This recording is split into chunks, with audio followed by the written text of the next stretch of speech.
రాబోయి చందం. ఏంటి మమ్మీ ఎవడీడు? 2025-26కు సంబంధించిన ఈ సంవత్సరానికి సంబంధించి మరి అనాలు చేశారు. ఇంకో ఛాన్స్ ఇవ్వండి, మీ ప్రతి ఇంటికి కేజీ బంగారం ఇస్తా.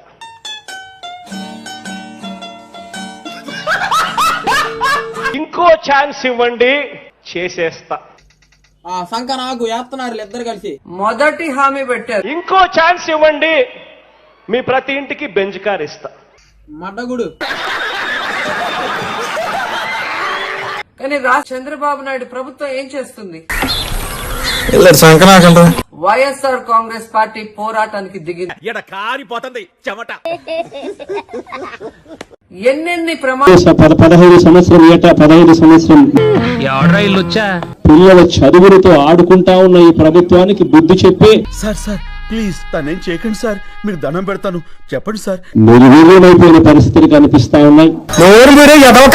చేసింది ఏమిటి అంటే చేశామంటే చేశామన్నట్టుగా చేసి ఈసారి మాత్రం వీడు మాయలో పడకూడదు. సగర్వంగా తలెత్తుకుని కాలర్ ఎగిరేసుకుని వెళ్లే పరిస్థితి.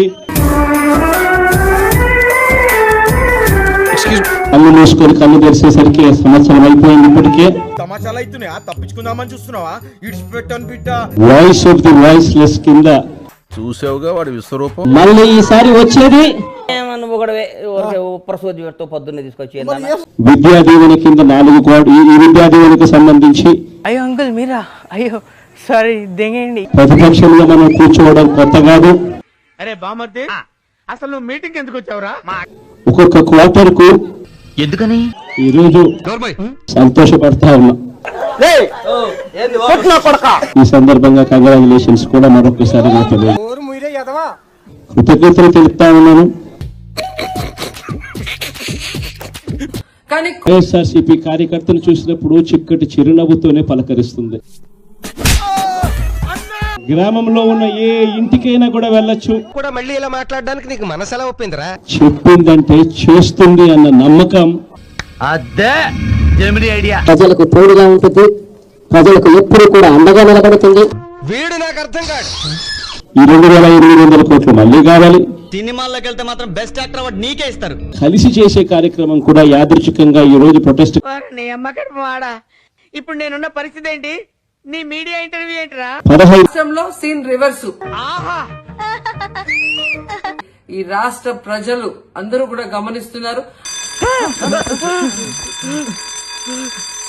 దోచుకొని దాచుకోవడంలో ఉన్న ఇంట్రెస్ట్.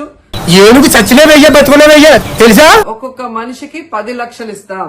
నమ్ముకున్న వాడికి వెన్నుపోటు పొడుస్తా, అదే నా అలవాటు. విద్యార్థుల్ని నట్టేట ముంచారు. గ్యారంటీగా మెంటల్ హాస్పిటల్లో చేర్చాల్సిందే. మరి యువతలో బాగా ఎనర్జీ ఉంది కాబట్టి బట్టలు చించుకోండి. తీసుకెళ్ళా పౌడర్ రాసి బాగా అత్తర పోయమంట. రోజు ₹1 కూడా ఇవ్వకుండా ఉంటే ఎందుకు మాట్లాడలేదని నేను అడుగుతున్నాను. అవునులేండి, మన చెప్పుతో మనమే కొట్టుకుంటే బాగుంటది కదా. ఏవి ఎక్కడ ఉద్యోగాలు అంటే నోట్ల నుంచి మాట రాదు. దీని సంగతి మీకు తెలియదండి. చంద్రబాబు నాయుడుకి, పవన్ కళ్యాణ్ కి, విద్యాశాఖ మంత్రి లోకేష్ కి కనిపించట్లేదని నేను అడుగుతున్నాను. ఏమంటారు ఇప్పుడు? ఎందుకని గత 5 ఏళ్లు జగన్మోహన్ రెడ్డి గారు ఎంత కష్టపడి పని చేశారో మన అందరికీ తెలుసు. ఏ పని లేకపోతే లేట్రిన్లు కలగడానికైనా ఉపయోగపడతాడు. రాష్ట్రాన్ని అక్షర క్రమంలోనే కాదు అత్యున్నత ప్రమాణాలతో అగ్రస్థానంలో పెట్టాలని నువ్వేడబోయావా? అవసరం ఏమొచ్చింది? అసలు మీకెవరిచ్చారు హక్కు అని అడుగుతున్నా. ఇప్పుడే తెలిసింది నువ్వు చాలా తేడా అని. ఈరోజు మొత్తం సర్వనాశనం చేశారు. తప్పున్నారే. విద్యార్థులు, నిరుద్యోగుల్ని ఈరోజు రోడ్డు మీదకి తీసుకొచ్చారు. దానికి నన్ను చేయమంటారు? 750 మెడికల్ సీట్లు పేద విద్యార్థులకు అందించారు. నువ్వేదో కరణేశ మంత్రి అని నీ సలహా అయిని బాగా మీటింగ్ కెళ్లి తన్నులు వచ్చాడు. ఎందుకంటే ప్రతి ఒక్కరికి ఉద్యోగం ఇస్తాము. మీరు చాలా స్పీడ్ అండి. కూటమి ప్రభుత్వం అధికారంలోకి రాగానే నేను ఎక్కువ కాలం బతకనండి. మీరు పెట్టే టెన్షన్ కి ఇప్పుడు సడన్ గా చచ్చిపోతా. చంద్రబాబు నాయుడు, పవన్ కళ్యాణ్ కూటమి ప్రభుత్వం నిట్ట నిలువున మోసం చేస్తుంది. ఒక్క ఉద్యోగమైనా ఇవ్వాలన్న చిత్తశుద్ధి మీకుందా నేను ప్రశ్నిస్తున్నాను. ఎవరన్నా వచ్చి ఆపేది లేదు. వెళ్ళు అర్జెంట్ గా చీర మార్చుకుని రంబలా తయారైరా. ఓట్లేసిన ప్రజలకు మంచి చేయాలన్న దాంట్లో ఎందుకు లేదు అని అడుగుతున్నాను. ఎందుకు వచ్చిందో అనుమానం? రాష్ట్ర ప్రజలు, యువత కూడా గమనిస్తోంది. అవునే, మీ మహిళా మండలి ఫ్రెండ్స్ ఎవరు వస్తున్నారు? రాలేదంటే ఇంకా అరవండి, సినిమా ఫంక్షన్కి వెళ్ళండి. అయితే ఏంది? రాష్ట్ర చరిత్రలోనే ఎన్నడూ జరగనటువంటి విధంగా ఇలా ఉన్నావేంటి? అందమైన చంద్రబింబం లాంటి నీ మొహం మీద ఆ మచ్చేంటి? లేకపోతే 3000 నిరుద్యోగ భృతి ఇస్తామని ఘంటాపథంగా చెప్పిన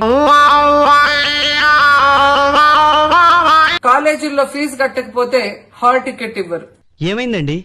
ఈ రోజు నిరుద్యోగుల్ని వెన్నుపోటు పొడిచారు. మీ మాటలు నేను నమ్మలేను సార్. ఒక్కరికైనా ₹1 ఇచ్చారని నేను అడుగుతున్నా. మరి ఎందుకు నోరు తెరవట్లేదు? మెడికల్ సీట్లని మేము ఇవ్వబోతున్నామని మీరు మాట్లాడింది నిజమేనా? ప్రైవేట్ వాళ్ళ పరం చేసి కమిషన్లు కొట్టేయాలనుకుంటుంది.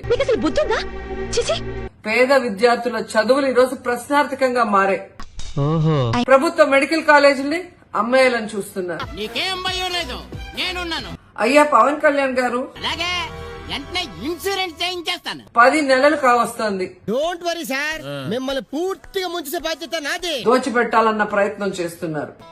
పర్లేదు మిమ్మల్ని బంగాళాఖాతంలో కలిపేస్తారు. తీరుస్తా మేడం, మీ ఆశ తీర్చి మిమ్మల్ని సాటిస్ఫై చేస్తారు కదా. చంద్రబాబు నాయుడు, పవన్ కళ్యాణ్ నువ్వు కంగారు పడి నన్ను కంగారు పెట్టుకో, నేను వెంటనే బయలుదేరి వచ్చేస్తున్నాను కదా. ఎంత సిగ్గుచేటు.